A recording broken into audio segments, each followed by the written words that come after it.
Il n'est plus nécessaire désormais de sortir de chez soi. Ce n'est plus la peine de vous rendre au spectacle. C'est le spectacle qui se rend à domicile.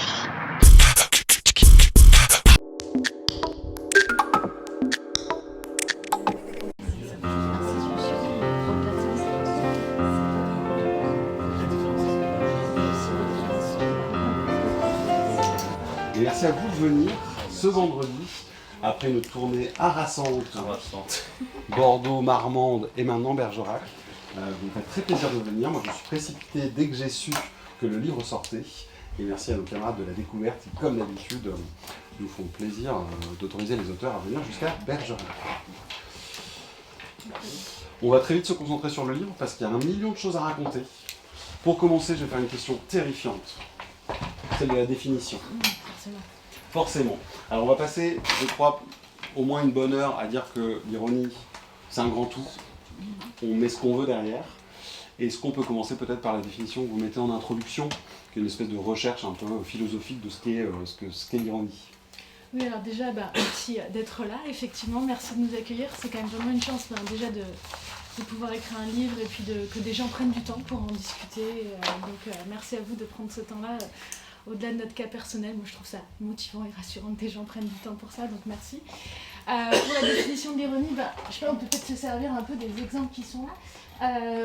En fait, souvent, quand vous avez des livres qui vont parler de l'ironie, vous essayez de faire la différence entre humour et ironie, c'est souvent le grand angle de départ, et souvent ça va être des définitions plutôt sur les intentions ou les effets, on va dire un peu spontanément que l'humour c'est plus gentil que l'ironie c'est un peu plus piquant, un peu plus agressif. Mais nous, on n'a pas trop voulu partir dans ces distinctions-là parce que très souvent, ces livres vont un peu buter sur les exemples et vont conclure après tout un livre avec plein de citations qu'il y a de l'ironie humoresque et de l'humour ironique et puis finalement, on n'a pas tellement avancé. Donc nous, on voulait parler en général d'humour politique, mais de prendre l'angle de l'ironie parce que qu'est-ce que c'est l'ironie? Nous, on le définit comme mention critique. Alors pour expliquer ces termes, quand j'assume mon discours, c'est un usage. Quand je cite quelqu'un d'autre, c'est une mention. Et l'ironie, souvent on dit que ça va être dire l'inverse de ce qu'on pense. Par exemple, dire « ah, qu'il fait beau alors qu'il pleut des cordes ». C'est un peu plus compliqué que ça, c'est souvent dire quelque chose tout en donnant des signaux plus ou moins explicites que je pense pas vraiment, voire vraiment pas ce que je dis. Et d'un point de vue linguistique, c'est fascinant parce qu'on fait tous de l'ironie. Pourquoi est-ce que c'est plus séduisant, voire plus efficace ? Au lieu de dire ce que je pense, de dire pas ce que je pense, voire le contraire de ce que je pense. Et si je reprends tes exemples, prenons-en ici par exemple, quand il y a par exemple on adore payer plus pour moi, ce genre de phrase, c'est une mention critique, c'est-à-dire que je sens que la personne va dire ce discours, mais pas l'assumer vraiment comme le sien. Elle cite même le discours de quelqu'un d'autre qu'elle critique tout en prétendant l'assumer. Donc voilà, c'est ça l'ironie. Et quand on a par exemple ce genre d'exemple-là, nous on voulait prendre cet angle parce que linguistiquement il se définit bien. C'est plus une question d'intention, c'est plus une question de morale, d'état d'esprit, de comme ça on va définir l'humour, l'ironie.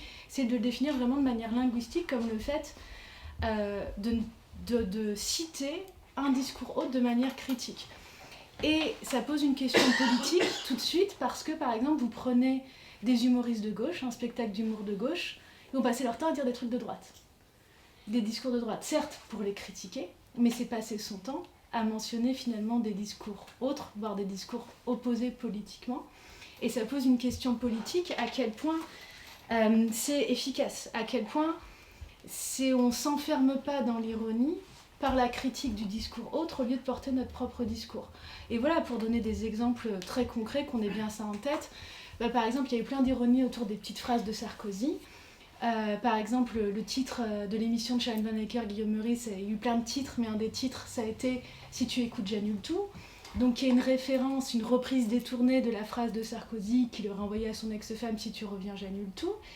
Et petit jeu autour de ces phrases, je ne sais pas si vous vous rappelez, à un moment, quelqu'un avait refusé de lui serrer la main, il avait dit « Casse-toi pauvre con ».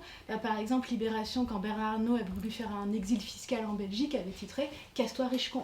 Et quand Bernard Arnault s'était indigné, ils avaient titré « Bernard, si tu reviens, on annule tout ». Donc voilà, ça c'est typiquement de l'ironie, de la mention critique, reprendre des discours autres mais en les déformant souvent un peu, ou en tout cas en montrant qu'on ne les épouse pas complètement. Et il y a vraiment une question qui est un peu fondamentale déjà là dans l'ironie, c'est que à partir de cet angle-là, c'est quel discours politique on porte. Et il nous a semblé, de manière générale, qu'on est dans une époque où quelquefois on a du mal à croire à un avenir politique, à des alternatives politiques possibles et à des discours alternatifs politiques possibles. Et donc que le plus facile, entre guillemets, c'est de se réfugier dans la dérision. Vous voyez, au lieu de porter un discours positif politiquement, d'avoir un discours ironique, parce que c'est une manière de dire non au monde tel qu'il va, effectivement, l'ironie, c'est un peu peut-être la dernière parole critique rebelle, mais en même temps, c'est pas un discours qui va porter un discours positif politiquement. C'est cette tension-là qui nous intéressait. Et derrière cette question de l'ironie, plus généralement, c'est cette question de la dérision. Et cette dérision-là qu'on peut observer et qui quelquefois nous revient un peu en boomerang. Par exemple, quand on partage un article du Gorafi et que finalement en disant « Ah, c'est absurde ce qu'il raconte » et puis que finalement ça se réalise. Et notre attitude de dérision, quand la réalité sérieuse rattrape notre dérision, ça peut nous interroger justement sur cette attitude de dérision. Donc voilà pour une longue réponse. Et puis, mais pourquoi c'est intéressant cette question de l'ironie et la définition qu'on peut donner. Simplement pour ajouter à ça, disons, un aspect un tout petit peu plus historique. Là, Elia a défini effectivement l'ironie comme mention critique.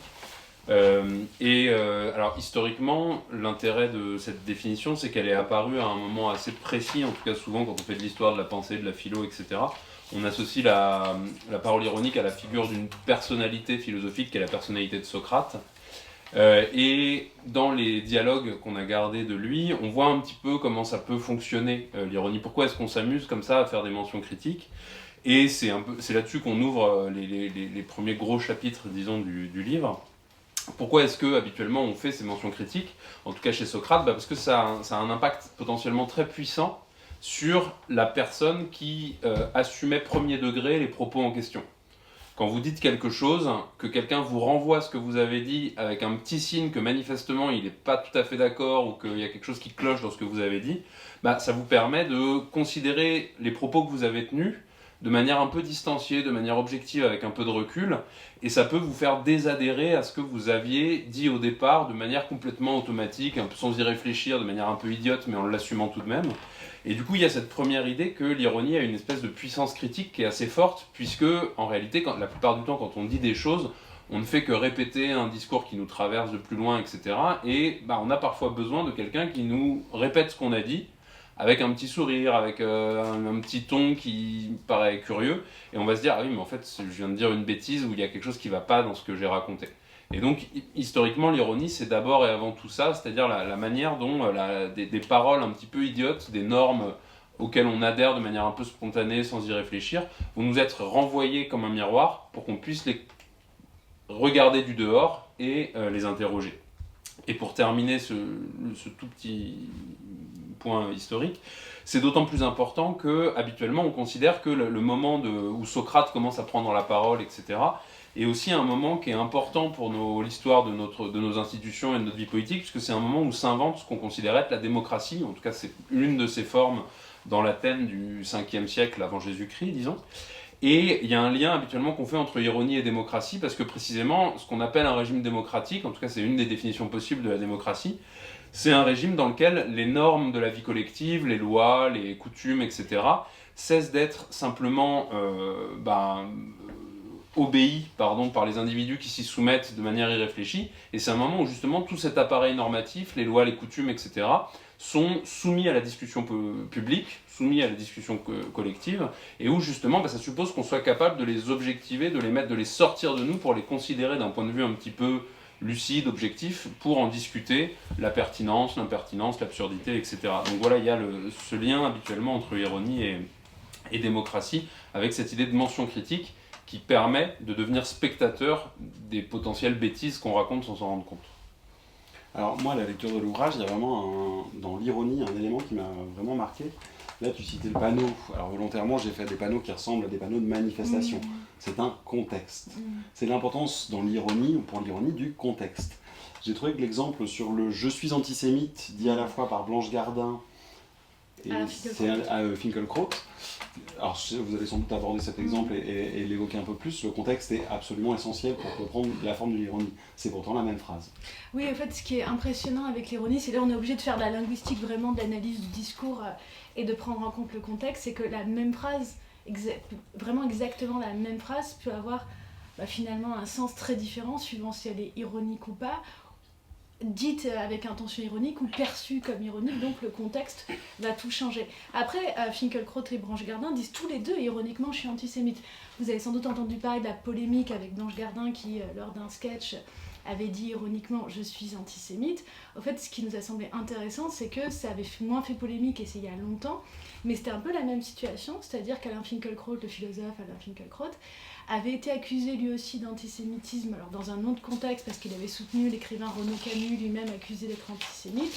Il y avait une grosse bataille de tribunes dans le monde, et finalement il avait fait une tribune où il disait ironiquement « ah oui, c'est vrai, je laisse tomber le masque, je suis antisémite ». Une tribune très ironique, ça se termine par « je porte de surcroît d'horribles chaussettes blanches, malheur à moi, j'ai toujours menti dans tous mes combats contre l'antisémitisme ». Mais au fait, ce qui est intéressant, c'est qu'alors que ces deux personnalités très différentes, tous les deux ont utilisé cette ironie pour dire « je suis antisémite ». Et justement, c'est un bon exemple de mention critique parce que c'est pour dire « je ne suis pas antisémite » et c'est pour dire « les discours qui sont portés contre moi m'accusant d'être antisémite sont ridicules ». Au fait, c'est mentionner les discours les accusant d'être antisémite pour dire « je suis ridicule ». Après, alors, ce qui est intéressant, c'est qu'alors que Finkielkraut est un politique qui n'a pas eu de malentendu sur son ironie, alors que Blanche Gardin est une humoriste, pour le coup, ça a été pris très premier degré. Après, ce qui est compliqué, c'est que Blanche Gardin a fait ça dans un sketch humoristique, ce qui normalement favorise la réception ironique, mais en même temps, c'était dans un sketch humoristique, mais dans un dispositif politique plus général, donc de soutien à Gaza. Et il y a eu telle polémique autour de ses propos que d'ailleurs elle a dû renoncer à l'ironie, elle a fait des longs discours explicatifs au premier degré. Et ça montre quelque chose d'un peu plus général, c'est l'interpénétration actuelle des paroles politiques et humoristiques, quoi. Par exemple, on le voit dans les médias, il peut y avoir un plateau télé avec un politique, un humoriste, un expert. Quand il y a l'interview d'un politique, ça va être coupé par des chroniques humoristiques. Quelquefois, on a l'impression qu'il y a tellement de langue de bois en politique que la vraie parole politique, elle devient portée par des humoristes. Il y a un peu cette confusion-là. Et ça, il nous a semblé aussi que c'était révélateur de notre attrait pour l'ironie, c'est que on croit tellement plus à certaines paroles politiques, elles paraissent tellement à des moments juste de la langue de bois dénuée de politique, que finalement on va chercher un peu la politique partout ailleurs que chez les politiques quelquefois. Ça peut être chez les scientifiques, ça peut être chez les humoristes ironistes. Et les projections, les attentes politiques vis-à-vis des humoristes montrent peut-être ce manque-là, justement. Et c'est cette tension-là qu'on a voulu aussi étudier. C'est bon. D'ailleurs, dans le livre, c'est parsemé d'exemples qui sont des attaques envers ces humoristes. On lit presque le livre comme « j'ai envie de défendre », alors tu es chroniqueuse à la dernière, tu l'as été sur France Inter, j'ai envie de défendre aussi mes amis parce que l'affaire Ben Lazare, Meurice, Barret, Gardin, dont on vient de parler, tu avais envie de montrer à quel point l'ironie c'est un outil humoristique et qu'en fait s'attaquer aux humoristes c'est quelque chose de dangereux. C'est drôle parce qu'on m'a plutôt reproché le contraire. En fait, oui, je suis donc pour expliciter, je sais pas à quel point vous connaissez les émissions à France Inter avec Guillaume Meurice, Charles Mecker, je vérifie, et dans la dernière avec Guillaume Meurice, voilà, des émissions humoristiques. Je les soupçonne de tous regarder. D'accord, ok, je vérifie.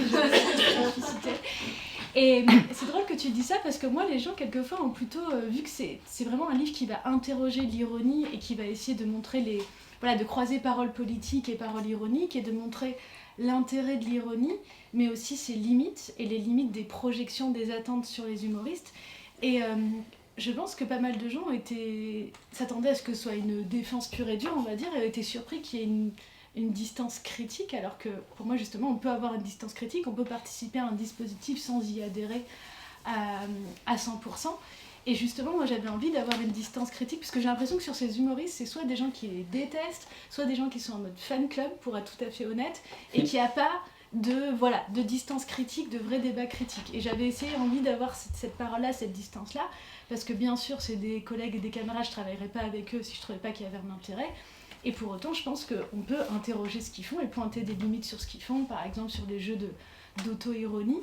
Et j'ai plutôt eu des gens qui m'ont dit « Ouais, t'es un peu dur par rapport à ça », alors que moi, je ne trouve pas particulièrement, et d'ailleurs, j'en discute avec eux. Mais pour moi, effectivement, en tout cas, c'est pas tellement l'idée de les défendre, parce que je pense qu'ils sont dans des positions un peu impossibles. En vrai, les humoristes politiques, ils sont dans des positions un peu impossibles, dans le sens qu'à la fois, ils revendiquent l'humour politique, parce que c'est jugé quand même souvent plus noble, plus intéressant que d'autres formes d'humour quotidien. Et en même temps, ils doivent s'en défendre, parce que leur premier but, c'est censé faire rire et pas autre chose. Et il faut absolument qu'ils se défendent d'être trop politiques, d'être trop militants, parce que sinon ça va leur être reproché, on leur dira qu'ils font plus leur travail. Donc ils sont vraiment un peu coincés entre les deux. Et moi, ce que je voulais interroger, c'est moins eux que ce qu'on projette sur eux. Pourquoi il y a de telles attentes politiques à leur égard, que ce soit en bien ou en mal? Comment ça se fait qu'une vanne de Guillaume Meurice fasse la une de l'actualité politique nationale? Je trouve pas ça normal, dans un sens comme dans l'autre. Et voilà, il y a vraiment des projections dans les deux sens, que ce soit dans le fait de les critiquer extrêmement, voilà, d'en faire presque des diables et des personnes trop influentes politiquement, soit dans un autre sens. Je pense à LFI qui avait proposé une investiture à Guillaume Meurice, qui avait répondu ironiquement « La République, c'est pas moi ». Donc, si vous avez la ref, vous comprenez l'ironie. Voilà, comme mention critique, mentionner le discours de Jean-Luc Mélenchon pour le critiquer. Donc voilà, moi ce qui m'intéressait, c'est plus ce qu'on projette sur eux, pourquoi on projette ça sur eux, pourquoi on attend effectivement autant d'eux. Et pour revenir sur ce que disait Guillaume sur Socrate, alors bien sûr, je sais que les époques n'ont rien à voir, mais on commence par une relation de Socrate avec un de ses disciples, Alcibiade. En gros, Alcibiade, c'est un peu le jeune homme prometteur dans la cité grecque, le beau gosse qui vient d'une bonne famille. Il rencontre Socrate, qui lui fait remettre en cause tout ce qu'il pensait. C'est la révélation. Il y a un effet émancipateur incroyable. Et en même temps, qu'est-ce qu'il y a comme avenir, comme possibilité? Il n'y a pas grand-chose d'autre que d'être fasciné par Socrate, quoi, et de le suivre partout. Il y a une remise en cause, mais pas de construction derrière. Et quelquefois, j'avais l'impression qu'avec les humoristes, il y a cette sorte de fascination charismatique qui est un petit peu la même, quoi. Et qu'il y a des attentes vis-à-vis d'eux qui sont un peu démesurées, en bien comme en mal. Donc voilà, très longue réponse pour dire que pour moi, c'est pas les défendre ou les attaquer, c'est plutôt interroger ce qu'on projette sur eux et ce qu'on attend d'eux. Et du coup, juste pour, du point de vue de la méthodologie du livre, pour juste présenter un tout petit peu ce qu'il y a dedans, en fait, ce qu'on a essayé de faire, c'est se poser la question de qu'est-ce qu'on attend d'une parole politique, si on essaye de mettre ça sur le papier, de réfléchir de manière un peu cohérente à qu'est-ce qu'on attend, voilà, de ce type de parole, qu'est-ce qu'on attend et en quoi consiste la parole ironique, et voir du coup les points de convergence et les points de divergence entre les deux, ce qui permet de poser effectivement la question de manière un peu, disons, entre guillemets subtile, avec c'est quoi qu'est-ce qui peut marcher, qu'est-ce qui ne peut pas marcher, quels sont les points forts et les limites, disons, de la parole ironique quand elle est investie d'une charge politique. Mais juste quand même pour rebondir, moi le côté défense, en fait ce que j'aime pas dans certains bouquins qui parlent de l'humour et qui se situent à gauche, pour le dire très clairement, c'est que ça va dire l'humour de gauche c'est génial, et typiquement ça va répéter un peu des phrases toutes faites, type ça renverse les dominations. L'humour de gauche c'est très bien parce que ça s'attaque aux dominants, en gros. L'humour de droite c'est mal parce que ça s'attaque aux dominés. D'ailleurs le vrai humour c'est que à gauche. Et ailleurs c'est de la haine, c'est du militantisme et c'est pas drôle. Et au fait la droite dit exactement pareil sur la gauche, hein, qu'en réalité il n'y a pas d'humour à gauche, que c'est pas drôle, que c'est de la haine, du militantisme et pas de l'humour. Et je trouve que ces phrases-là, quelquefois elles sont un petit peu trop faciles, elles sont un peu trop brandies comme ça, qu'en réalité souvent c'est plus compliqué. Notamment on a un gros chapitre sur les rapports de pouvoir, les dominations. Et moi j'aime bien essayer d'interroger un peu des étiquettes que je trouve brandies trop facilement à gauche, pour essayer de les interroger, pour que justement on sorte quelquefois de prêts à penser qui sont un peu rassurants, mais qui ne nous permettent pas de penser plus loin. Et je pense que justement, typiquement ça c'est un des angles, arrêter de penser que l'humour politique c'est forcément à gauche, et avoir une vision un peu trop binaire des choses, que ce soit sur le bon humour, le vrai humour à gauche, le mauvais humour, le faux humour à droite, essayer d'interroger un peu ces binarités-là. Et puis, alors, pour reprendre l'exemple de Guillaume Meurice, qui était là le mois dernier, et finalement une non-défense d'un ami, ou en tout cas d'un collègue, tu te moques beaucoup des micro-trottoirs.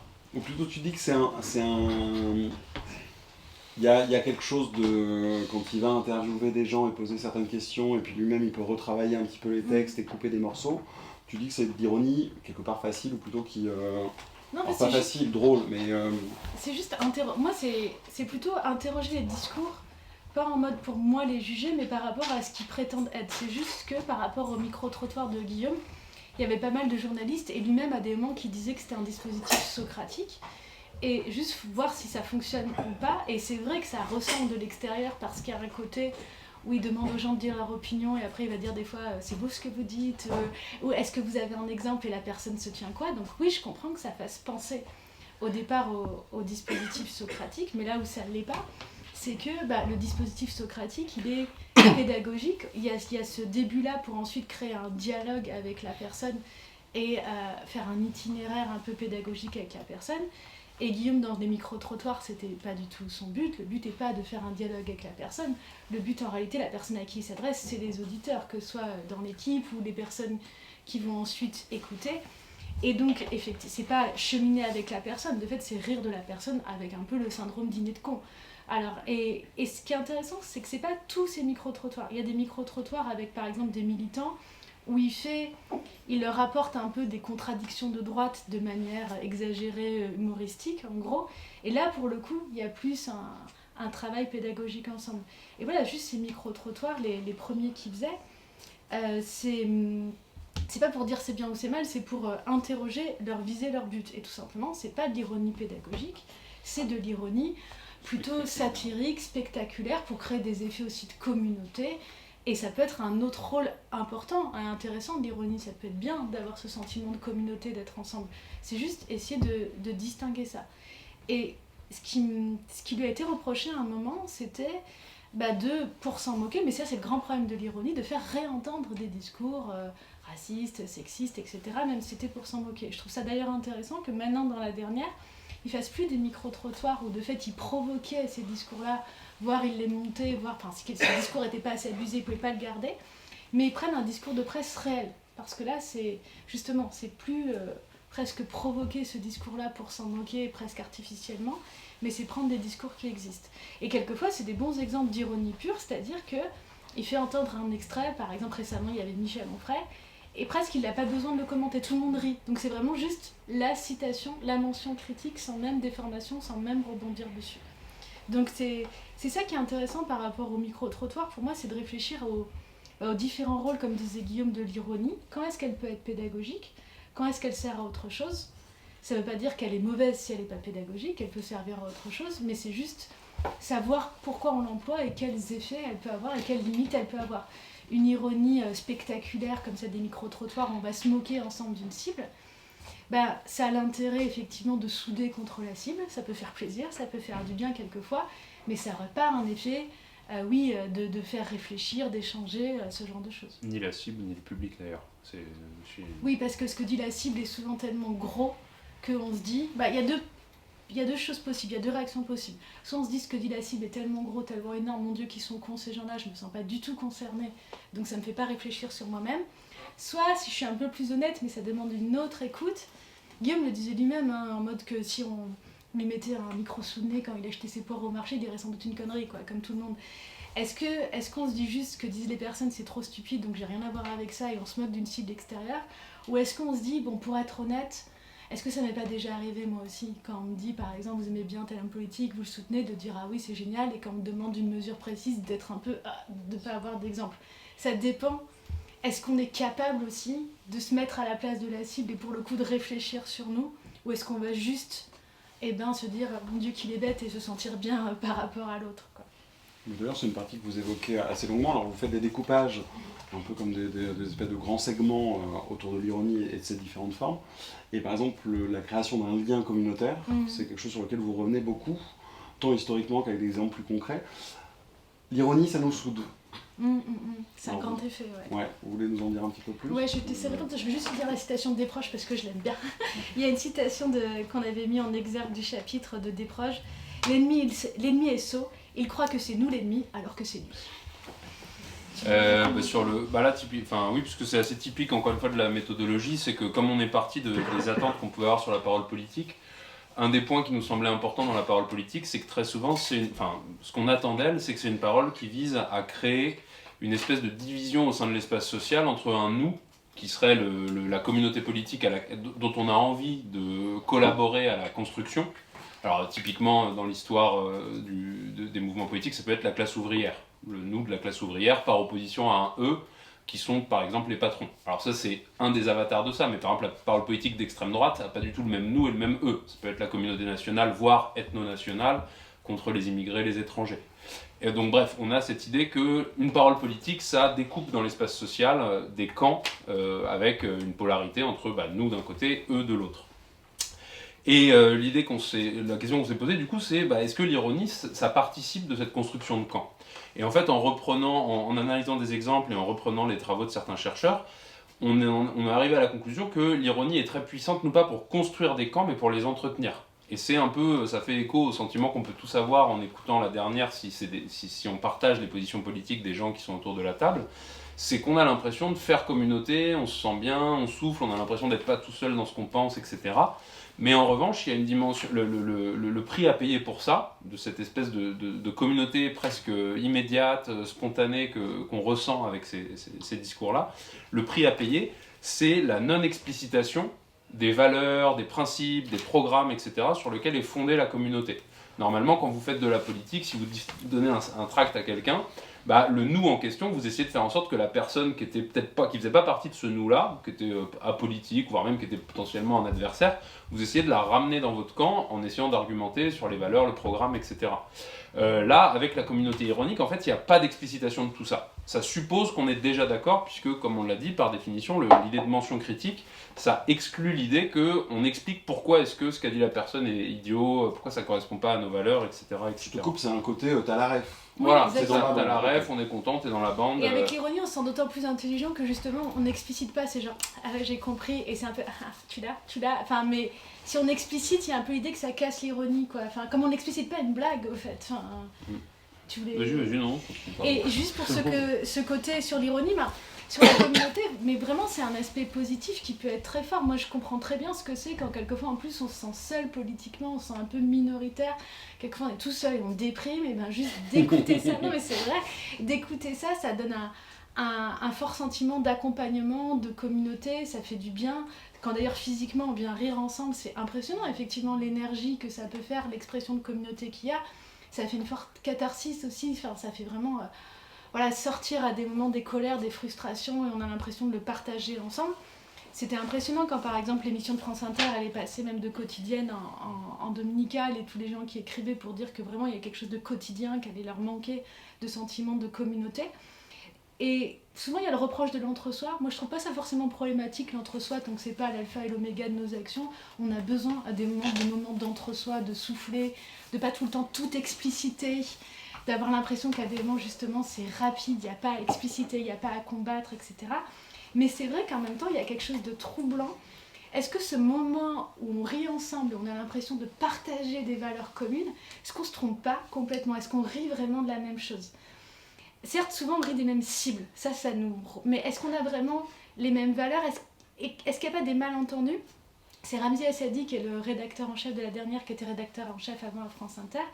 Il me disait par exemple, toujours avec l'ironie, quand par exemple un humoriste va ironiser sur un discours raciste, de quoi on rit vraiment? Est-ce qu'on rit du stéréotype?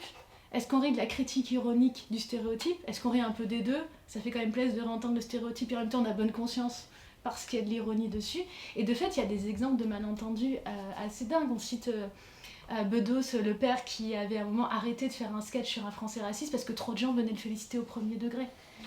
On cite, si vous connaissez Didier Super, qui avait une chanson « Il y a les chiantes sur la transidentité », c'est dur de... Enfin, je pense que les personnes qui rient de cette chanson vraiment ne rient pas de la même chose, j'en suis persuadée. Ils ne savent pas pourquoi il est là. Ouais, ou pourquoi, et lui-même je suis pas sûre qu'il sache des fois. À des moments, les humoristes sont tellement à jouer aussi un personnage qui est un peu, mais pas tellement, que quelquefois c'est pas forcément explicité. Donc il y a ce côté un peu troublant de l'ironie, d'être extrêmement ensemble, alors qu'on ne sait pas en réalité à quel point il peut y avoir un malentendu sur ces valeurs. Et on essaye d'explorer ça parce qu'il y a des recherches qui sont intéressantes d'humoristes, de titiller un peu la communauté, Je pense à Jamil Lechla qui était aussi sur France Inter. Il faisait exprès, par exemple, à des moments de faire des vannes en arabe en disant vous ne comprenez pas, hein, et de jouer un peu sur le malaise inverse pour le coup de vous avez rigolé, mais au fait, vous n'avez pas compris.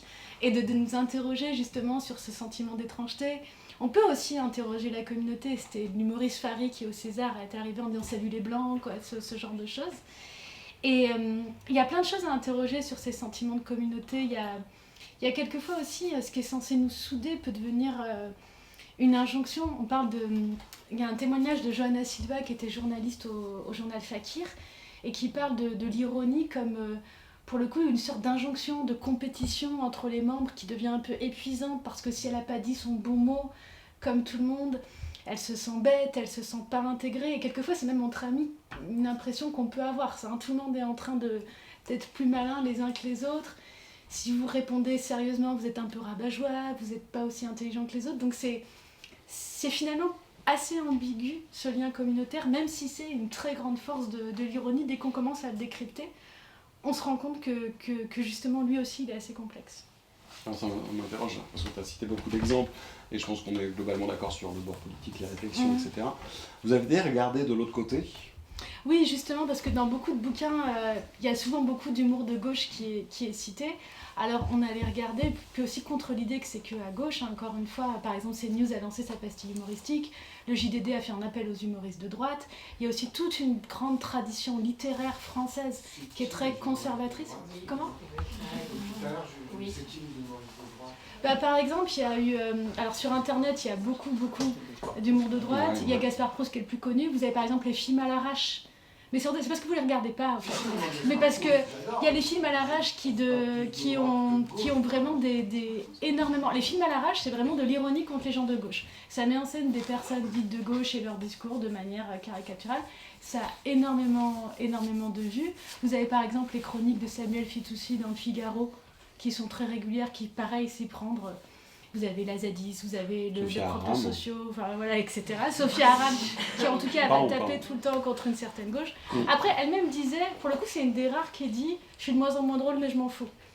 Pour le coup, elle assumait d'avoir un discours politique qui allait passer avant l'humour, alors que la plupart sont quand même mal à l'aise et ne vont pas dire ça. Guillaume Meurice elle pratique beaucoup l'ironie, par contre, Sophia. Ouais, mais pas que. Elle est dans Le Point, par exemple, et tout. Elle a aussi beaucoup de discours politiques assumés au premier degré, et c'est rare, en réalité, les humoristes qui vont dire ça en interview, je suis de moins en moins drôle mais je m'en fous. Même Guillaume, et d'ailleurs je pense que c'est contestable, disait je suis pas politique, je suis pas militant, je suis qu'un clown, etc. Donc en réalité, de l'humour de droite, il y en a plein, et il y a quand même on est allé regarder, là on cite les exemples médiatiques, mais on a regardé aussi la pub, la littérature, et il y a quand même cette grande tradition française d'associer une certaine littérature à l'ironie. Alors bien sûr, il y a Voltaire, il y a le combat pour la liberté, mais il y a les grands ironistes satiristes qui sont quand même souvent assez conservateurs. Il y a du Balzac, par exemple, et ceux qui sont loués pour leur ironie contemporaine, c'est des gens comme Houellebecq, par exemple. Et il y a plein de gens, vous prenez du Bec BD, on a quand même lu tout Bec BD, vous prenez du Bec BD, du Yann Mox, etc.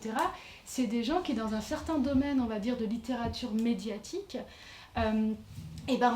il va y avoir une association très contestable, hein, d'ailleurs, de leur pratique de l'ironie à une certaine écriture littéraire, à une certaine intelligence. Et par exemple, dans le champ académique littéraire, pour bien le connaître, il y a vraiment l'idée que la littérature doit être ironique. Et c'est pour ça que des autrices, par exemple, comme Annie Ernaux, étaient très contestées, même si elle a aussi été légitimée à la Nobel, mais très contestée aussi et continue à l'être. Notamment, c'est impressionnant, comme certains, typiquement Bec BD ou Val, ne supportent pas le fait qu'elle soit sérieuse. Ils disent elle n'a jamais un sourire, mais vraiment ça les fait péter un câble. Et je pense aussi, d'abord c'est aussi une femme et elle n'est pas souriante, etc. Mais c'est aussi pas dans la tradition du grand écrivain français, satirique, ironique. Donc c'est quand même extrêmement loué et c'est intéressant avec d'autres valeurs politiques dans le champ littéraire. Et ça a été aussi investi par la gauche, par les éditions de Minuit, les auteurs des éditions de Minuit. Mais c'est impressionnant comme dans le champ littéraire, il y a l'idée que le style aussi, ce serait l'écart, l'oblique, donc l'ironie qui est un peu une parole oblique, il faudrait forcément faire de la littérature, faire de l'ironie. Il y a quand même cette idée-là et une suspicion envers une littérature qui la refuse. Et juste pour clore là-dessus, sur la droite, c'est aussi quelque chose qui... sur les ironistes de droite, c'est aussi quelque chose qui peut nous... En fait, c'est quelque chose que je trouve assez intéressant parce que ça nous questionne sur nos propres présupposés. Parce que pour le coup, on trouve chez Houellebecq ou chez Beck BD a fortiori ou chez d'autres de ce genre-là, une forme d'injonction à la dérision.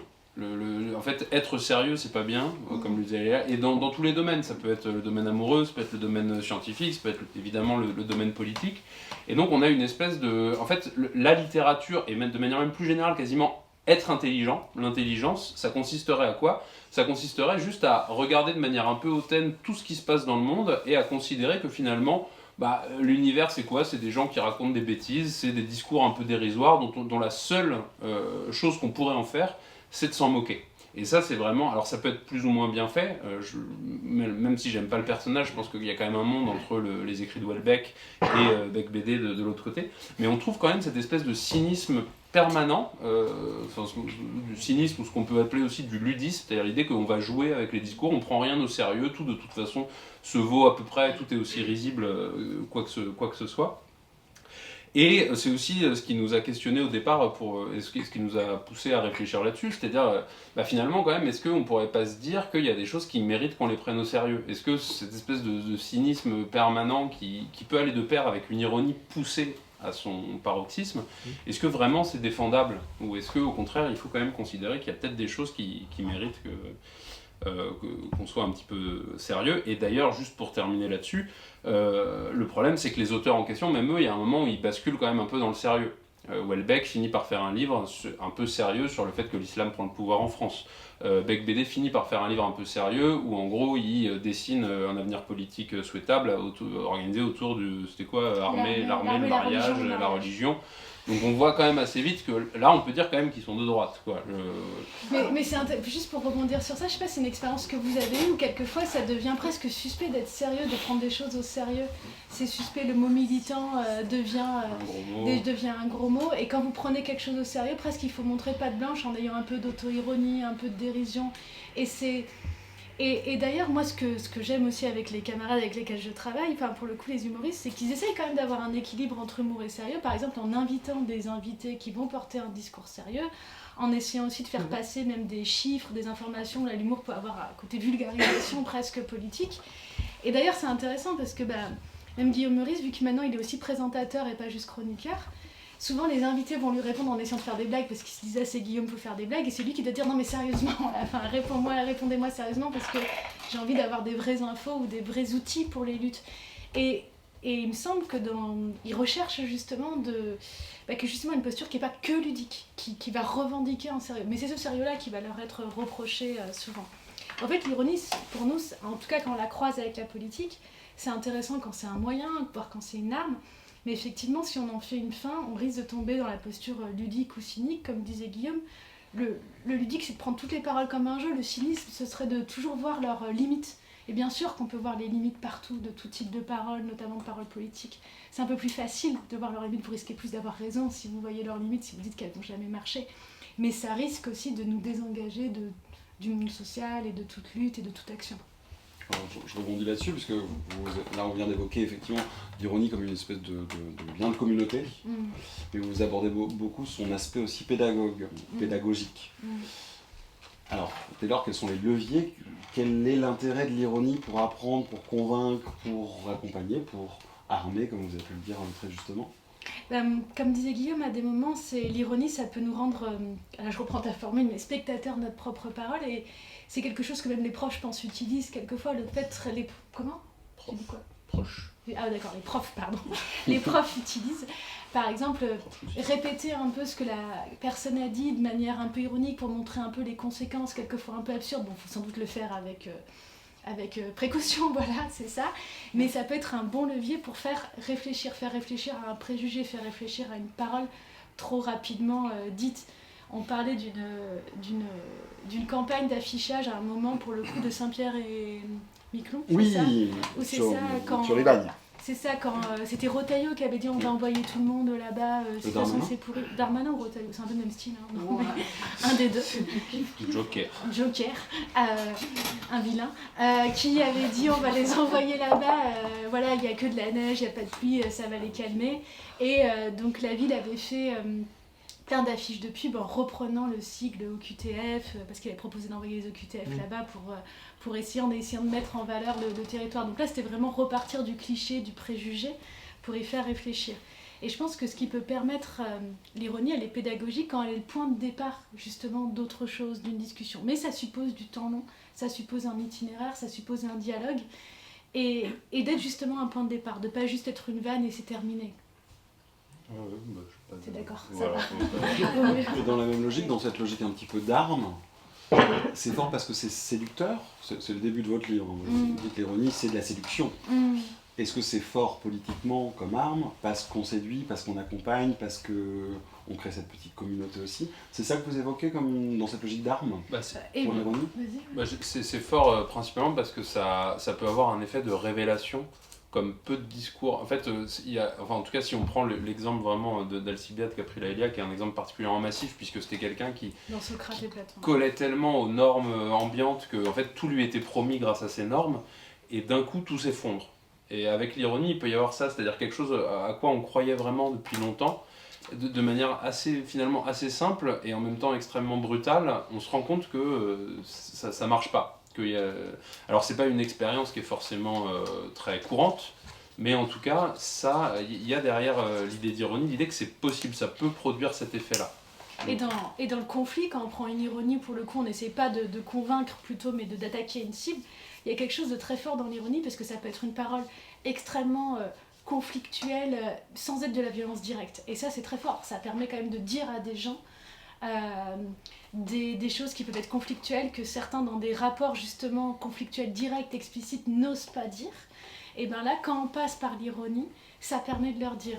Et voilà, je pense aux exemples de Charlie Vanhoenacker, Guillaume Meurice, quand ils allaient dire aux politiques, en passant par l'ironie, leur cas de vérité, comme d'autres n'allaient pas leur dire. Quand, en prenant la forme d'une blague, monsieur et madame Ranlard ont un fils, pouvoir dire par exemple rends l'argent à François Fillon. Enfin, ça fait aussi des effets cathartiques très forts, le côté, la parole du bouffon, qui, puisque ça passe, c'est une convention sociale aussi, puisque c'est pas du conflit direct, de l'agression directe, ça peut permettre de dire des choses que sinon on ne peut pas dire, et ça peut aussi être très fort comme arme parce que ça coupe complètement la parole à l'autre. D'ailleurs, ça peut être un peu rageant aussi quand on est de l'autre côté, quand vous essayez de débattre avec un humoriste qui fait tout le temps une pirouette, une blague sur ce que vous dites, ça coupe complètement la parole. C'est très dur, en fait, c'est très dur de répondre à une vanne autrement que par une autre vanne.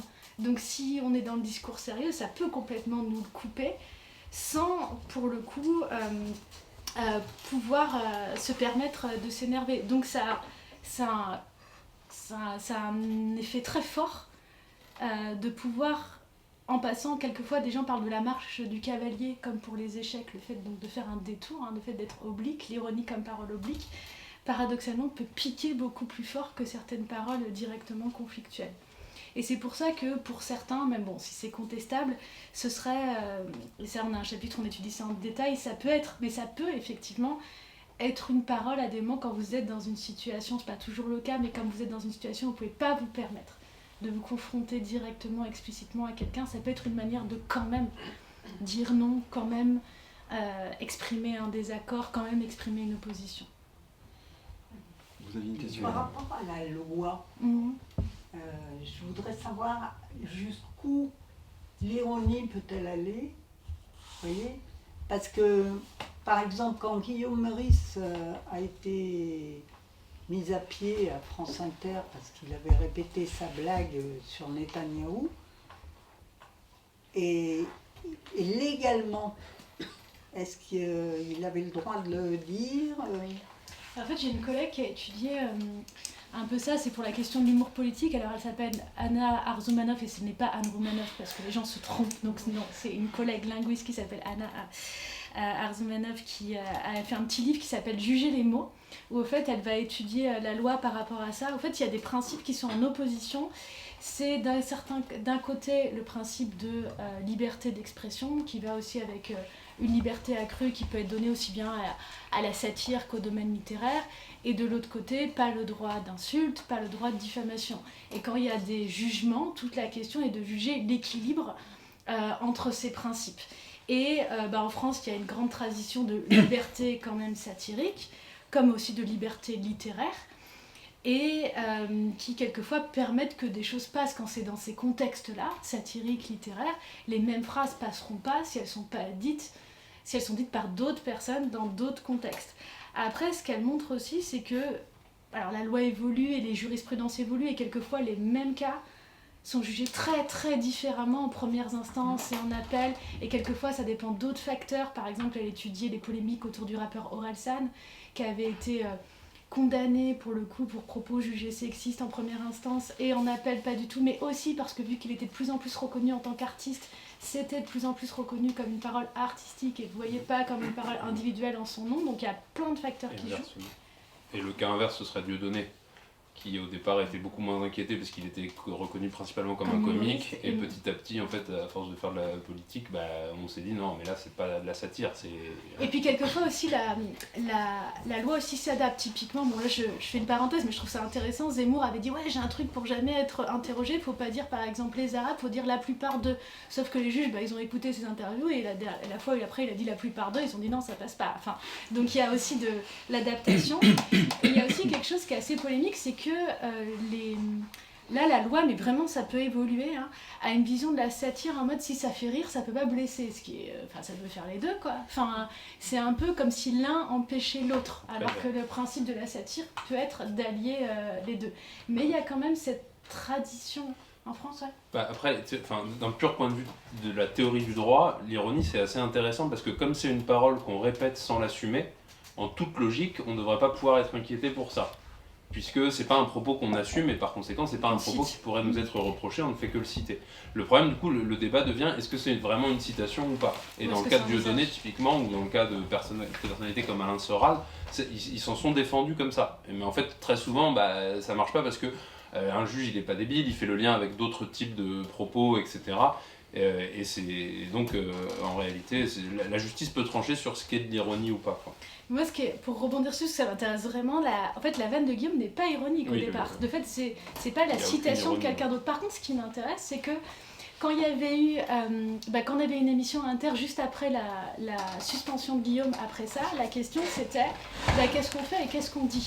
Et typiquement, il y avait est-ce qu'on répète la vanne de Guillaume pour le soutenir, mais le répéter, c'était aussi s'exposer à avoir les mêmes sanctions. Et justement, il y a un choix qui m'a semblé intéressant d'Aymeric Lomprey quand il a fait une chronique, avec une chronique qui est coécrite avec Pierre-Emmanuel Barré, parce que justement, il fait semblant d'expliquer la blague de Guillaume avec de l'ironie en disant c'est bien connu, une blague quand elle expliquait elle est encore plus marrante. Et donc il explique et justifie un peu la blague en la citant. Et à la fin, il dit, il fait semblant d'expliquer la direction, en disant qu'il avait mal entendu. Et il dit à la fin, maintenant que la direction elle a compris la blague, elle va dire, Guillaume, allons se serrer la main, on va quand même pas se fâcher à cause d'un nazi sans prépuce. Donc finalement, il la répète, mais vous voyez pas en l'assumant lui, mais en citant Guillaume et en le mettant dans la bouche de la direction, alors que c'était la direction qui reprochait cette vanne. Donc typiquement, là c'est vraiment une mention. Et bien sûr, il ne le met pas dans la bouche de n'importe qui, il s'est provoqué la direction en leur faisant dire la blague qu'eux-mêmes ils reprochaient. Mais bien sûr que c'était aussi un choix de protection, vous voyez, de ne pas le répéter en usage, mais en mention. Pour le coup, c'est vraiment des cas d'ironie. C'était un peu toute la question, justement, par rapport à cette blague-là. Et pour le procès de Guillaume, après, ça implique aussi d'autres choses qui sont pour le coup, le statut à France Inter, le statut de CDD, c'est pas tellement la blague là qui est reprochée, pour le coup, ça a été jugé sans suite. En fait, il y avait plusieurs plaintes contre lui. Les plaintes pour incitation à la haine raciale, ça a été classé sans suite, donc ça n'a pas été jugé recevable. Et le procès qu'il a actuellement, c'est un procès, pour le coup, d'employeur-employé au prud'homme avec France Inter sur l'accusation de déloyauté de France Inter. Donc ça renvoie à autre chose. J'aimerais bien qu'on revienne sur ton exemple d'Orelsan. Ouais. Orelsan fait effectivement une chanson. Alors, ça annonce tout de suite, très vite, quand on l'attaque, dit c'est un personnage. Ouais. Donc je suis dans l'ironie, et l'ensemble de la chanson est censé être de l'ironie, puisqu'il dénonce. Ou de la fiction. Pour le coup, c'est de la fiction. Alors, notamment dans sa chanson Sale pute, où pour le coup, effectivement, En fait, il y a toute la question de à quel point c'est un personnage, à quel point est-ce que c'est lui, à quel point le jeu est un jeu fictionnel ou pas. Et d'ailleurs, c'était pas tellement la chanson Sale pute, parce que pour le coup, dans Sale pute, il y a vraiment l'histoire d'un jeune homme incarné par lui, qui a été trompé par son ex, donc qui traite de tous les noms et qui menace de buter. Mais c'est des individus. Au fait, les phrases qui nous ont été le plus reprochées, justement, c'est des phrases générales, genre toutes les femmes, enfin, j'ai plus les citations exactes, mais en mode toutes les femmes sont des salopes, où justement, c'est plus non seulement de la fiction, mais des individus, mais c'est des phrases qui pourraient être interprétées à portée générale, donc en visant des groupes spécifiques comme ça. C'est plutôt ces phrases-là qui nous ont été reprochées. Quand on met en scène un individu, il y a l'idée qu'il y aurait moins cette stigmatisation de groupe. Alors la question c'était plus, est-ce qu'il y a un moment où vous pensez qu'il y a une espèce de point de bascule où l'ironie répétée ou mal faite ou mal amenée peut devenir un élément très dangereux. En fait, il y a toute la question, tout le problème, alors là, c'est... Je suis antisémite est pour moi une phrase hyper compliquée, moi, terriblement dangereuse. Ah mais c'est clair, moi je la dirais pas, et notamment quand Émeric Lompré, par exemple, faisait notamment répéter au public, on est tous un peu antisémites, les copains, moi je le ferais jamais, parce que j'aurais trop peur que des gens le disent au premier degré, justement, et pas de manière ironique. Après, moi j'ai pas le même métier qu'eux et je tente pas les mêmes choses qu'eux, justement. Et moi de toute façon, je suis chercheuse, je suis prof, moi j'essaye plutôt d'expliciter les discours. Mon discours à moi, c'est l'explicitation, c'est pas celui de l'ironie, mais j'ai pas le même métier. Alors plus loin, plus qu'un point de bascule, est-ce qu'il n'y a pas une problématique de dédramatisation avec l'ironie? À quel point on répète régulièrement des concepts, y compris des concepts choquants humainement, en termes de liberté d'expression, etc., ou de racisme. Ouais, mais justement, est-ce qu'il n'y a pas un moment où l'ironie, malheureusement, sert aussi de dédramatisation? Après, on a l'exemple dans la conclusion d'Elon Musk, par exemple. Mais là, si on reprend juste sur l'antisémitisme, je pense que c'est aussi sans vouloir défendre ce qu'ont fait Gardin et Lompré, c'est aussi une réaction de ras-le-bol face à ce qu'on peut considérer pour le coup comme une dédramatisation de la part des gens qui accusent d'antisémitisme à tort et à travers, et où pour le coup là on a l'impression qu'effectivement le vocable perd son sens et que ça permet plus de penser véritablement la monstruosité qu'est véritablement l'antisémitisme. Donc c'est jamais évident de savoir si c'est une réaction à une dédramatisation à laquelle on assiste et à laquelle on réagit, ou si on participe effectivement en continuant ça de cette dédramatisation. Je suis hyper d'accord sur le fait que l'ironie c'est de la dédramatisation, d'ailleurs je me dis qu'on aurait dû le dire comme ça, mais avec des effets positifs et négatifs on pourrait dire, parce que ça peut être dédramatisé dans le sens de banaliser, parce que répéter des paroles, même si c'est pour les critiquer, de fait ça les banalise, ça les fait rentrer en usage, mais il y a certains qui vont dire aussi on a besoin de les dédramatiser parce que sinon c'est insupportable. Et justement, c'est trop oppressif d'entendre tout le temps ces paroles-là, et c'est une manière justement de souffler un petit peu. Et c'est toutes les stratégies aussi autour du retournement du stigmate, ce qu'on appelle le retournement du stigmate. C'est une stratégie qui est à la fois linguistique et politique, il y a plein d'exemples dans l'histoire, c'est reprendre des insultes, reprendre des sujets de honte, de stigmatisation dans une société donnée, et c'est souvent des insultes, et les revendiquer pour en faire une fierté. Et en les revendiquant, essayer de changer leur sens, soit leur connotation, soit leur sens propre. Un exemple type, c'est sans culotte. Au départ, c'est bien une insulte contre les personnes qui n'ont pas les belles culottes de gentilhomme, mais des vilains pantalons de toile. Et finalement, c'est devenu une fierté, nous les braves sans culottes. Et voilà, il y a plein d'exemples dans l'histoire. Et ce qui me fait penser pour la dédramatisation, c'est que j'en avais discuté avec l'humoriste Jamil Le Chlec, parce qu'il a lancé à Nova une émission qui s'appelle Les Grands Remplaçants. Donc c'est vraiment de l'ironie.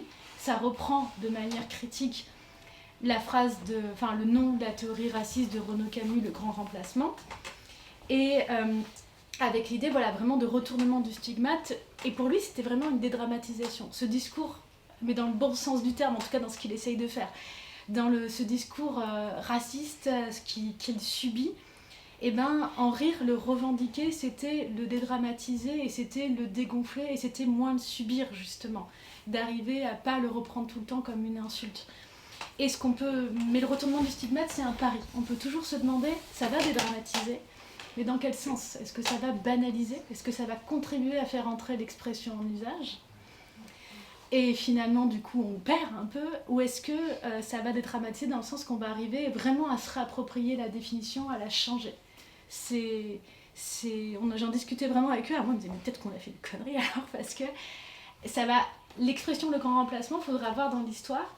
Soit ils vont arriver à changer un peu sa définition, sa connotation, soit au contraire ils vont contribuer à la faire connaître, Renaud Camus d'ailleurs avait tweeté en mode je suis content, j'ai une émission à Radio Nova. Donc il y a vraiment une bataille ironiquement, donc il y a une bataille autour de cette expression et finalement qu'est-ce qui va l'emporter. Et oui, c'est le danger. C'est pour ça que j'ai un mug avec wokiste écrit dessus sur mon bureau. Ouais, ben voilà, c'est ça. Mais typiquement, revendiquer par exemple le wokisme, le retournement du stigmate là-dessus, c'est toujours un peu ambigu parce que à la fois ça peut être dédramatisé et ça peut faire du bien, et en même temps on reste dans la catégorie que l'autre a donnée et on n'en revendique pas pour nous-mêmes. Puis il y a aussi qui peut se permettre de le retourner, de le revendiquer. Plus tu risques vraiment d'être écrasé par le stigmate, plus c'est dur de le revendiquer parce que tu veux surtout t'en éloigner parce que c'est trop dangereux. Si tu risques vraiment de te faire virer ton boulot parce qu'on croit vraiment que tu es un islamo-gauchiste, tu vas peut-être pas dire ouais, islamo-gauchiste. Donc c'est qui peut se le permettre et dans quelle limite. Et quand même, je comprends bien l'intérêt de la dédramatisation et si ça marche, ça peut être très efficace. Encore une fois, il y a plusieurs exemples. Mais en même temps, si ça marche pas, on reste encore une fois dans les catégories de l'autre et on n'en propose pas d'autres pour se définir, pour définir le monde autour de nous. Et voilà, on a plein d'exemples. Récemment, il y avait Brigitte Macron qui avait traité les féministes de sale conne, et sur les réseaux sociaux, il y a beaucoup « je suis une sale conne ». Et ça, c'est un exemple d'essayer de retourner l'insulte. Mais conne est tellement intégré comme mot stigmatisant depuis tellement longtemps qu'il faudra beaucoup de temps et beaucoup de mouvements collectifs pour que ça soit vraiment retourné. Ça reste quand même majoritairement une insulte. J'aimerais terminer en parlant un peu de votre conclusion. Vous abordez beaucoup la question de la post-vérité ou de la société dans laquelle on rentre. Aujourd'hui, les paroles, vous pouvez vous contredire en tant que politique 2 ans plus tard.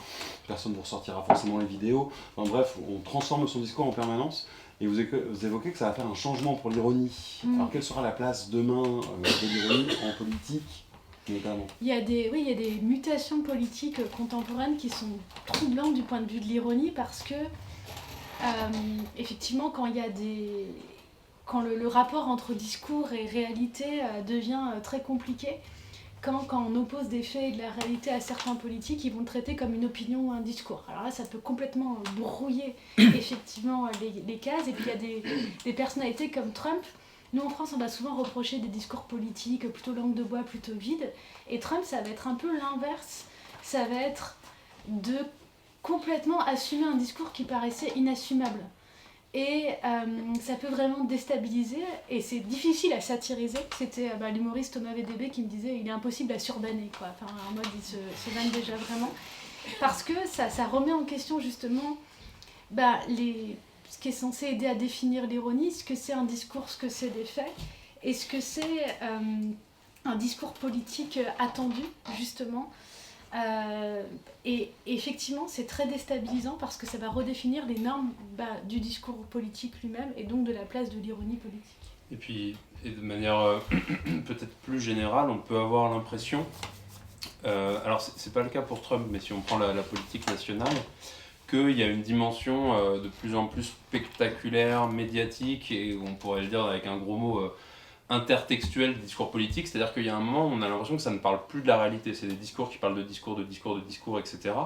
Et là, du coup, effectivement, on a l'impression que en fait, l'ironie, elle est permanente, puisque on est dans la mention en permanence, et c'est aussi ce qu'on essaye de diagnostiquer, enfin, c'est un diagnostic qui n'est pas du tout le nôtre, qui est assez partagé, c'est une forme de raréfaction de la vraie parole politique, entre guillemets, et on ne pense pas tant ici à la parole des dirigeants politiques, puisque la langue de bois, c'est quelque chose qui est... Et puis le spectacle médiatique, ça fait quand même maintenant quelques décennies que ça s'est installé dans la vie politique, mais disons qu'auparavant, on pouvait avoir l'impression que c'était corrélé à une parole politique un peu par en bas, avec des partis politiques, des associations syndicales, des groupes syndicaux, etc.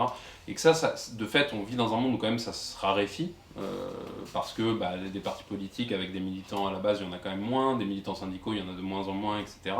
Et où du coup, effectivement, la parole politique devient ni plus ni moins que la parole médiatique.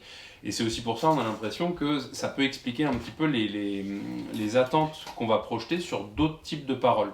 Alors on a essayé de le faire avec les humoristes, puisque c'est quelque chose dont on essaye de parler. Comment ça se fait finalement qu'on attend tant que ça des humoristes, alors qu'eux parfois, comme l'a dit Laëlia, s'en défendent complètement. Mais c'est aussi quelque chose qu'on pourrait étudier sur les attentes qu'on a vis-à-vis des scientifiques. Aujourd'hui, si vous prenez les réseaux sociaux ou même un certain univers du débat politique, vous avez une surreprésentation par exemple de certains historiens. Je pense à Yoann Chapoutot, pour ne pas le citer, qui est extrêmement présent et dont on a l'impression que, voilà, il est une des paroles politiques aujourd'hui sur pas mal de choses. Je pense également, dans un tout autre registre, aux climatologues. Le GIEC et ses avatars deviennent quasiment des gens à qui on se raccroche en faisant de la politique, parce que et de fait leur discours est juste, etc. C'est pas du tout pour critiquer ça, mais on demande à des gens dont c'est pas le métier de proposer des voix politiques et de tenir un discours politique, et c'est un peu la conclusion, elle est un petit peu là-dessus, c'est-à-dire peut-être que en fait ce qu'il faudrait plutôt c'est remettre un peu de la parole politique potentiellement sérieuse là-dedans, puisque c'est très bien que les universitaires et les scientifiques critiquent les contre-vérités des hommes politiques, c'est leur travail et il faut évidemment qu'ils le fassent. C'est très bien que les humoristes se moquent des hommes politiques, c'est leur travail et il faut évidemment qu'ils le fassent. Mais le problème, c'est que là-dedans, voilà, qu'est-ce qui reste à la parole politique si on demande à ces gens-là d'assumer cette parole-là, cette parole politique-là, alors que pour le coup, c'est pas leur boulot. Donc plus de place. Plus de place à la parole. Il y a beaucoup d'émissions sur France Inter où je trouve que les politiques ou les scientifiques ou ceux qu'on entend ont droit à 5 minutes de parole, tu les coupes avec une vanne, avec un... C'est ce que tu évoques en fait, laissons, enfin c'est ce que vous évoquez, laissons la place à la parole. Dans le champ médiatique et aussi dans le monde, en fait, plus de discussions politiques en bas. En fait, je pense que, historiquement, c'est quelque chose que les gens de certaines générations savent, mais on ne se rend pas compte de l'appauvrissement du débat politique, pas seulement, encore une fois, pas tant par la question médiatique et les professionnels que par les discussions qu'on pouvait avoir au boulot, les discussions qu'on pouvait avoir dans les associations qu'on pouvait fréquenter, dans les collectifs politiques quand même. Il y a eu un moment en France et dans les autres pays européens et ailleurs où un certain nombre non négligeable de gens étaient des militants politiques. Ce qui voulait dire qu'au travail, dans leur club de sport, un peu partout, etc., ils avaient cette parole politique-là en permanence qui faisait qu'elle infusait un petit peu la communauté. Et juste pour prendre un dernier exemple, c'est quelque chose que diagnostiquent par exemple certains sociologues, et notamment je pense à quelqu'un qui est devenu assez connu pour ses livres sur les campagnes en déclin, Benoît Coquart, où il dit que oui, en fait, pour le coup, il y a une raréfaction de la parole politique en ce sens-là. C'est-à-dire qu'auparavant, dans la plupart des espaces sociaux, vous aviez des gens qui étaient un petit peu des notables, entre guillemets, intellectuels, l'instituteur, le curé, tel président du club de foot, etc., qui étaient aussi des militants politiques, et donc ça faisait qu'au quotidien, ils pouvaient incarner de la politique. Alors lui, il pense surtout aux gens de gauche, parce que, de fait, dans les campagnes en déclin qu'il étudie, il reste comme ça des gens qui incarnent la politique, mais c'est plutôt des gens de droite qui sont globalement des petits entrepreneurs à succès qui financent un petit peu les clubs, etc. Des petits notables. Des petits notables, voilà. Lisez ceux qui restent. C'est ça, voilà. Et c'est plutôt là-dessus, quand on parle de raréfaction de parole politique, c'est plutôt à cette parole-là qu'on pense, plutôt qu'aux paroles médiatiques, même si on peut aussi déplorer potentiellement, même si ça, pour le coup, on ne l'a pas diagnostiqué scientifiquement, la perte de qualité de la parole politique médiatique. Et puis le type de parole, moi je pense que ça rejoint ce que tu dis, et ça m'interroge quelquefois quand on projette beaucoup sur la parole des humoristes, c'est à quel point, encore une fois, je comprends que cette parole fasse du bien, mais on va attendre ça, on va attendre le mot qui tue, la vanne, le clash, et d'ailleurs c'est quand même souvent ce qui est mis en scène par certains politiques, même sur leurs réseaux sociaux, et à quel point, et ça va aussi avec une certaine économie de l'attention, économie médiatique, on n'est plus capable d'avoir des discours argumentés, longs, sous la forme du débat, sous la forme du programme, et je suis d'accord, et même dans l'émission la dernière, alors que j'y participe, à des moments on se dit mais enfin voilà, une chronique de vulgarisation scientifique, il faut que ça dure 3 minutes 30, il faut que ce soit un peu marrant, il faut absolument, est-ce que c'est obligé, même si je joue ce jeu-là, moi je me pose quand même la question à quel point c'est bien de jouer ce jeu-là, il faut absolument que ce soit coupé, entrecoupé par des blagues pour que ça passe, quoi. Enfin, je me demande à quel point je participe à quelque chose de contestable par rapport à ça, quoi. Enfin, même le choix d'aller sur les réseaux sociaux, ce genre de choses, moi je le fais, je le tente, mais en même temps je vois bien les critiques qu'il peut y avoir par rapport à ça et qui me semblent justes. Merci beaucoup pour cet échange. Allez-y. Parce qu'on ne souffre pas de la vulgarisation et de la simplification à outrance. Finalement, si c'est simple, ne le crois pas, c'est toujours beaucoup plus compliqué que ce qu'on va te dire en 3 minutes, quoi. Ouais, moi je suis assez d'accord alors que j'en fais, mais en tout cas ça fait partie des questions que je me pose. En plus ça va aussi avec, par exemple à l'université, il y a quelque chose qui s'appelle ma thèse en 180 secondes où il faut résumer sa thèse très très vite. Et le jury, il y a des gens qui sont dans la matière, mais des gens pas du tout, qui ne sont pas du tout dans la matière. Donc ils vont plus du tout juger le fond, parce qu'ils n'en sont pas capables, ils connaissent pas la matière, mais ils vont juger juste la manière de le faire. Et il y a eu des critiques là-dessus, par exemple, que quand il y a une thèse en bio, faut dire le mot cancer, même si ça n'a rien à voir, parce que ça va faire bien pour le public et ça va aider peut-être à être primé. Et donc là, ça devient vraiment de la com, de la publicité, et tout n'est pas vulgarisable, au fait. Enfin, moi, en plus, j'ai la chance, quand je faisais un peu de la vulgarisation, d'être en sociolinguistique, où ça fait écho aux pratiques des gens, donc ça me semble plus facilement vulgarisable que d'autres matières. Mais il y a d'autres branches de la linguistique qui peuvent pas jouer sur cet effet d'écho, de reconnaissance, de compréhension. Et je sais que, par exemple, alors que moi, ça m'intéresse de faire de la vulgarisation, de la simplification pour sortir un peu du monde de l'université, du monde clos. Et voilà, moi, je suis encore payée par l'argent public et j'aimerais bien que ça se répande de manière publique et ça ruisselle pas tout seul, quoi. Et donc j'ai essayé pour ça de faire de la vulgarisation, et en même temps je pense qu'il y a quelque chose de faux de faire croire que tout est vulgarisable, que tout peut tenir en 3 minutes, donc je me pose ces questions-là, et par rapport à ça, je suis assez d'accord avec les critiques en réalité. Et inversement, alors pour prendre le point de vue inverse, moi, il y a aussi quelque chose que je trouve assez choquant, c'est que une pseudo-complexité devient inversement le prétexte à ne rien dire, et notamment dans le domaine politique. Pour le coup, en fait, ça peut être une vertu politique, la simplicité, parce que y a des thèses qu'il faut défendre. Alors, en fait, il y a des thèses qu'il faut défendre au sens où, bien sûr qu'il y a des limites, bien sûr que c'est discutable, etc., mais ça doit quand même être défendu. Et il me semble que quand il y avait des programmes, en fait, un programme politique, ça devrait pouvoir se résumer en idées assez simples. Ce qui ne veut pas dire que ça se réduit à ça, mais ce qui veut dire que ça devrait pouvoir, parce que ça permet tout simplement de voir un petit peu les oppositions claires entre les différents partis, et de pouvoir, en tant qu'électeur, en tant que citoyen, en tant que militant, etc., faire le choix là-dedans. Et donc moi j'ai l'impression qu'effectivement il y a une volonté de simplification à outrance dans certaines choses, et inversement, on est aussi pris, me semble-t-il, dans une volonté de complexifier finalement pour ne pas dire grand-chose.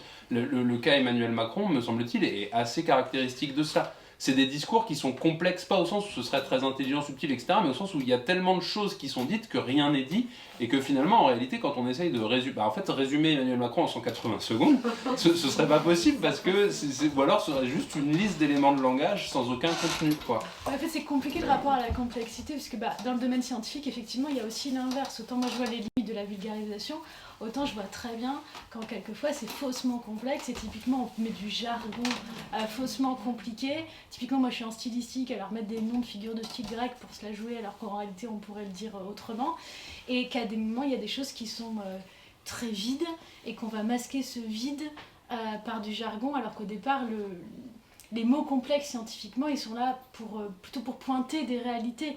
Et quelquefois, on en fait l'inverse. Et c'est vrai qu'en politique, on sait aussi à quel point la complexité peut être un prétexte. Typiquement, quand la fameuse phrase « on a été trop intelligent, trop subtil », les gens n'ont pas compris notre réforme. Si, on a compris, au fait. C'est juste qu'on n'en veut pas. Donc c'est compliqué, ce rapport, effectivement, à complexité, à simplicité. Et dans le domaine de ma matière, moi, je vois les deux, quoi. Je vois vraiment le fait qu'à des moments... franchement, il y a une fausse complexité qui est juste une sorte de cache-misère, au fait, voilà. Et qu'en même temps, je suis d'accord avec le fait que tout peut pas être simplifié, et qu'à des moments, il faut aussi réclamer une certaine exigence d'attention vis-à-vis du public. Une autre intervention, une autre question. On vous a laissé quoi? Je me dis, justement, de ne pas proposer des discours longs, des argumentations, tout ça, c'est aussi pour pas avoir la contradiction, pas laisser le temps de contredire. Tout simplement, c'est une technique, c'est une stratégie. En politique, du moins en politique. En politique, il peut y avoir des discours longs. Le problème, c'est qu'à des moments, et c'est aussi des stratégies de communication, et moi je connais des gens qui embauchent des communicants, quelquefois c'est dur d'y répondre, c'est vraiment ça fuit, et au fait, comment c'est fait? Ça dit quelque chose, mais ça dit aussi l'inverse pas loin après, et ça reste tellement vague que c'est même pas faux, même pas vrai. Donc ça peut être long, mais c'est vraiment des stratégies de com, ça. Ça devient dur à saisir, et finalement, au bout d'un moment, on peut voir comment c'est fait, mais quand ça dit rien, c'est difficile voilà, comment critiquer le vague, quoi. Comment critiquer le vague, comment critiquer le contradictoire. Ouais, parce qu'on dit jamais, mais en fait, il y a jamais dans les contradictions, mais en fait, ce que vous avez dit, il n'y a rien. Ouais. Jamais on entend ça.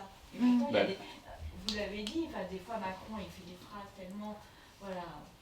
Bah, c'est Franck Lepage. Il y a du vide, c'est Oui. vide. Personne ne dit qu'en fait vous n'avez rien dit. Et ça, et pour sortir juste du cas Macron, Oui, je pense que c'est peut-être c'est quelque chose qui préoccupe certaines d'entre vous en ce moment, mais si on prend la campagne des municipales, Oui.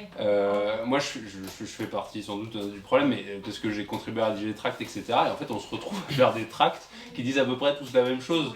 Tout le monde est pour une ville accueillante, prospère, etc. Et en fait, Alors c'est pire que ça. Sécurité, Ouais. voirie, déchets.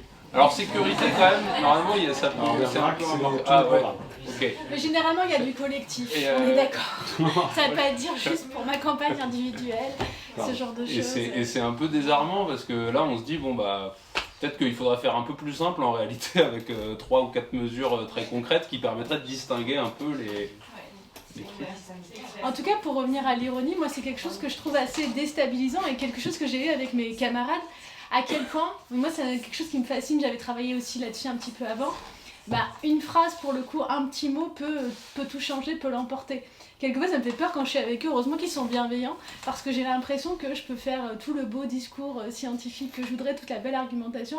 Il suffirait qu'ils me disent une bonne vanne, alors déjà pour que tout le public soit de leur côté, hein, c'est Molière, les rieurs sont pour vous, c'est tout dire, et que ça me coupe complètement la parole et que je sache plus rien dire. C'est impressionnant l'effet que ça peut avoir. Et que ça fasse oublier aussi du coup. Et que ça tout le fasse reste. oublier tout ce qu'il y a eu avant et tout. Et même dans leur discours à eux, on prend l'exemple de. Oui, il est pas par dans le exemple, livre, mais- oui, je pense à 2 exemples avec Pierre-Emmanuel Barré, l'humoriste, qui avait dit à un moment au scientifique Albert Moukébert, c'est bien beau qui fait aussi de la vulgate scientifique dans la dernière, c'est bien beau de nous expliquer pourquoi on est con, mais tant qu'on n'est pas plus intelligent, je pense que c'est plus cathartique de me laisser insulter tout le monde, quoi. Je sais pas à quel point c'était ironique ou il le pensait vraiment.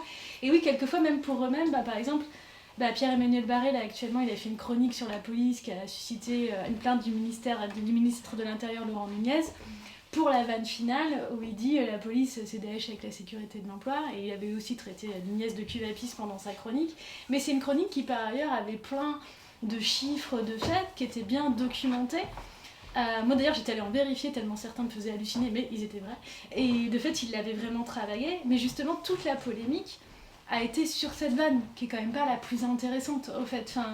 Et alors que ça a été hyper couvert médiatiquement, c'était toujours sur la banane même dans son discours à lui, ça faisait oublier tout le reste. Et alors qu'il voulait faire discuter, réagir plutôt sur ces faits, et vous voyez la vanne était normalement là pour justement être l'arme, le support pour parler d'autres choses, pour avoir un débat sur les violences policières et faire réfléchir sur ces faits et tout. Mais voilà, finalement, c'est de quoi on parle, de la vanne et pas du reste. C'est toujours cette même complexité-là, à quel point ça peut être un moyen ou à quel point ça se retourne et finalement ça devient une fin. On dit ça.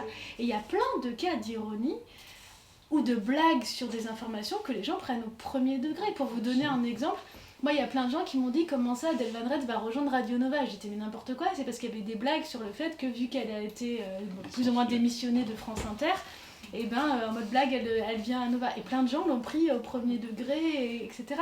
Et plein de gens quelquefois quand il y a une mention ironique de parole de l'adversaire, vont croire que les adversaires ont vraiment dit ça, alors que souvent la parole a été déformée. Et quels que soient les adversaires, je pense que c'est quand même dangereux de plus citer leurs vrais propos de départ, quoi. Ouais. En fait, la question que je me posais, c'est l'ironie, il y a aussi une histoire de métalangage, parce qu'en fait, finalement, un propos dit avec un ton, une intonation et un langage corporel ou un autre, ça va pas produire la même chose normalement, quoi. Et souvent quand ça fait pchit, c'est que il y a pas congruence entre les 3 éléments, entre le langage, le métalangage et c'est l'impression que j'ai, quoi. L'info qu'on donne n'est pas claire et donc du coup l'ironie n'est pas forcément interprétée comme telle, quoi. Oui, tout à fait. Enfin, il y a la question, d'ailleurs c'est intéressant, ça a été étudié aussi en psycho.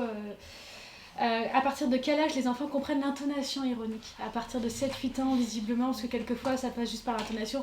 On a l'intonation, on peut avoir les guillemets à l'oral, on peut avoir des petites pancartes, si on fait comme dans Big Bang Theory, il va faire le petit panneau sarcasme si vous avez la ref, ou le panneau ironie. Mais en fait, le problème de l'ironie, et quelquefois à l'écrit on va mettre un smiley, des guillemets, des italiques, mais le problème c'est qu'il n'y a aucun signe qui est infaillible. Même si je fais ça en faisant ironie, je peux faire de l'ironie sur l'ironie, je peux faire de l'ironie sur le fait de brandir ça et au fait d'avoir fait le discours au sérieux. Donc c'est ça l'ambiguïté de l'ironie, c'est qu'à la fois on va donner des signaux, mais en même temps s'ils sont trop clairs ces signaux, l'ironie elle est censée être moins intéressante. Il faut qu'elle soit justement pas certaine. Pour qu'on ait la joie du décodage. C'est ça. Et en fait elle peut toujours faire de l'ironie sur elle-même et on n'en est jamais certain. Et elle peut toujours effectivement pirouetter et nous échapper. C'est ça qui est un peu fascinant. Ouais, mais...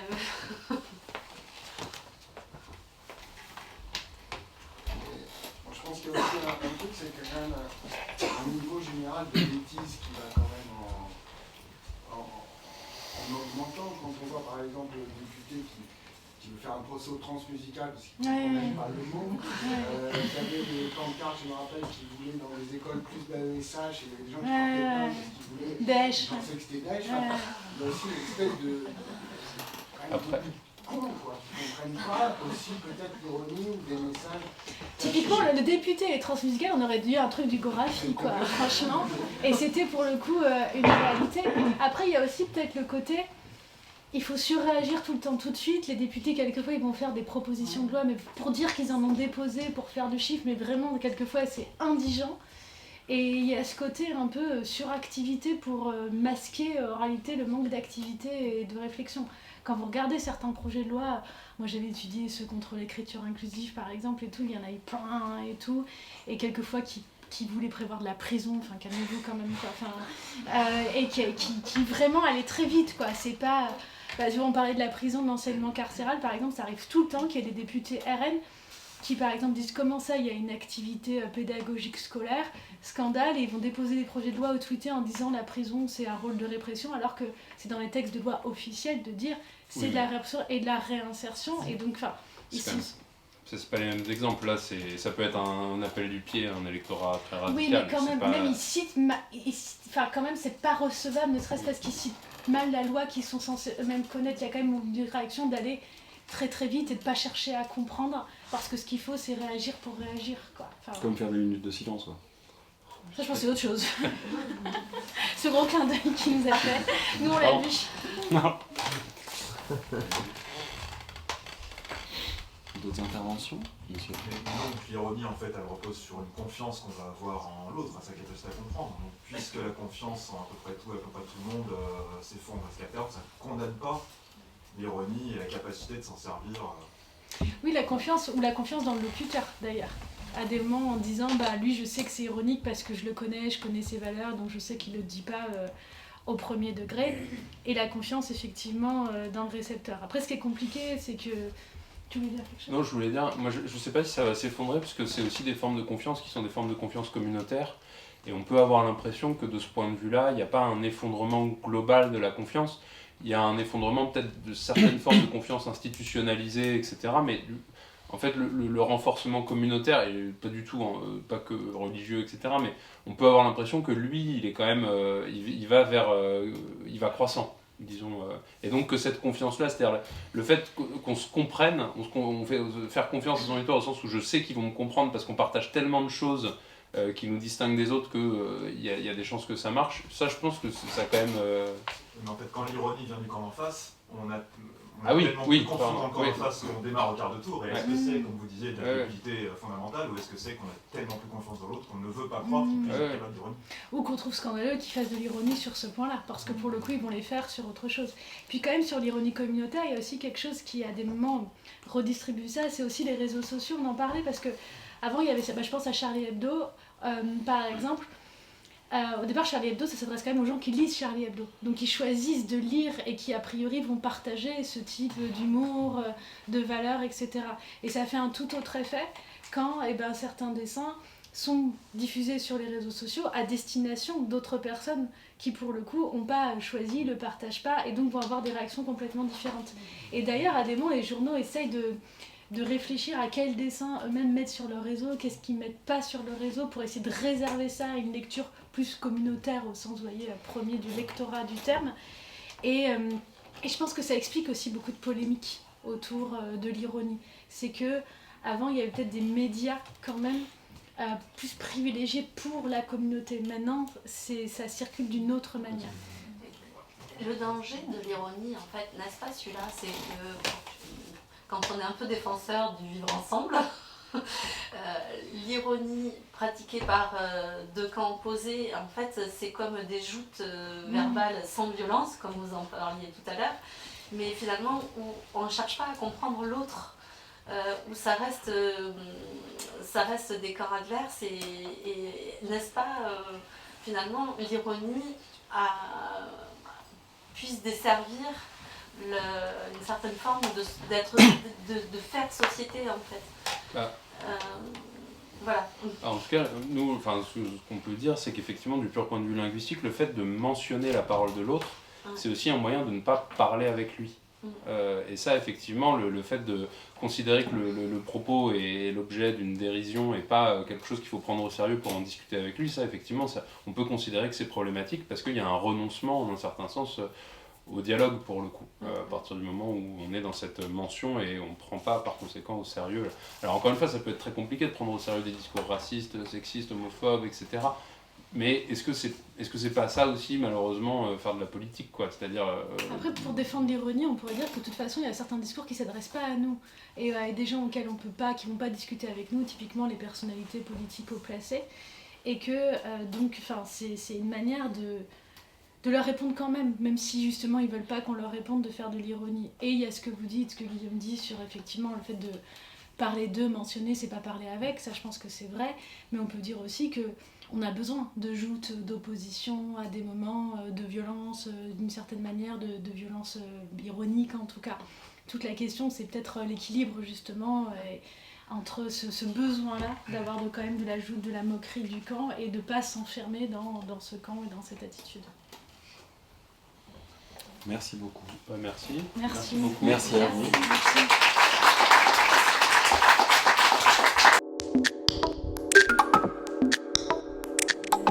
Il n'est plus nécessaire désormais de sortir de chez soi. Ce n'est plus la peine de vous rendre au spectacle. C'est le spectacle qui se rend à domicile.